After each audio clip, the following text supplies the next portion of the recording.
What's up, everybody? So, got a question here from a viewer, and I was going to make Joel here answer it with me.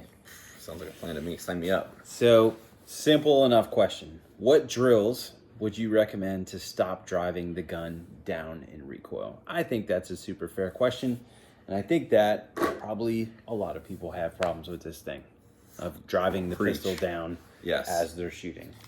So, what would some things be that you would recommend to this person? Well, I would suggest to you slowing down will not fix the problem. That it's important. I thought you slow down and get your hits. This is true. Continuing to go at max speed is definitely the play. I think this issue happens, I think, normally for two different reasons. One, when the gun's going off, they'll feel that recoil and they want to push down to fight that from happening. Or it could be visual. So you're watching the dot lift, and when you see the dot starts to lift, you don't like that. And so you try to help it a little bit to push the dot back down to get on the target. I like that. Is that fair? Yeah, totally fair. I think you're totally right in terms of the speed thing. And typically what I tell people in classes is like, if you can try to relate it to, say, there's a turn on your drive home where you typically do 55 miles an hour, but today you're going to do 75 miles an hour. And then you survived, and then, you did that every single day for a month. And like how you would feel at the end of the month would be like that 75 miles an hour would no longer feel fast. And if you think about maybe the first time you went 75 around that turn, what it actually felt like in regards to the speed. It's like your hands would grip the crap out of the steering wheel. I think very similar things happen when you start shooting fast. And then, since it feels really, really fast, you start doing things like, really, really driving the gun. And so if you can do things to more or less inoculate yourself to the way that speed feels, I think that's a really, really good thing.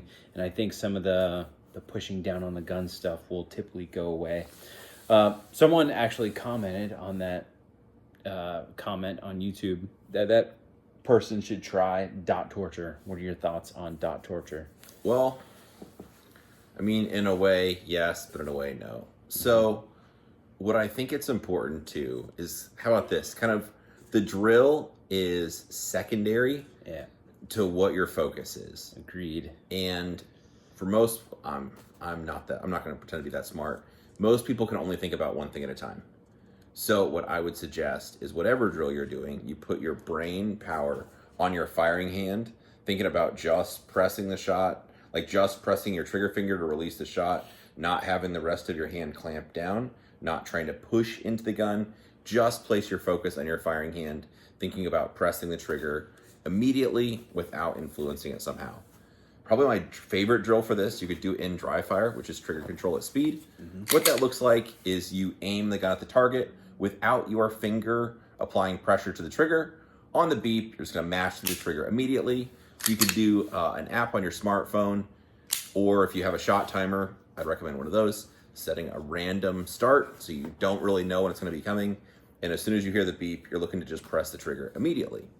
You could also do that, so it's just one dry fire press. You could also do that on the range with live ammo, just shooting one shot, but I think that's really good. Otherwise, obviously there's drills that fire more shots that work on this also. Yeah. I like the idea of just, giving yourself a drill that is going to set up the conditions that you will need, like Joel is talking about. And then just basically going out and then focusing on that one particular thing, trying to be aware of this one particular thing. I also think it's really important to figure out not only what good feels like, but be very aware of what bad feels like as well. True. I think, if you can figure out like, hey, that's actually really bad, you could like point it out as you're doing it and hopefully make corrections. So that's what I would recommend to this person. I agree. I really like, how about this? You could work on that skill while shooting reactively.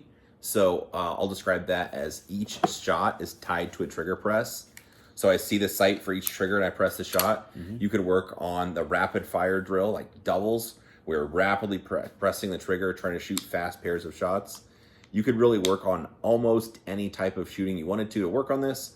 I think it's important that you just use one target, because you don't want to have, like, if you're trying to move the gun between multiple targets and not push down the gun, that adds one more thing to kind of get confused with or try to think about. So instead, if you're shooting one target, whether it's the reactive, so like I said, your sight is tied to a press the trigger, or rapid fire pairs, or just the dry fire, pressing the trigger one time per each beep. You're working on just one target, and you're just hyper focused on the feeling in your hands.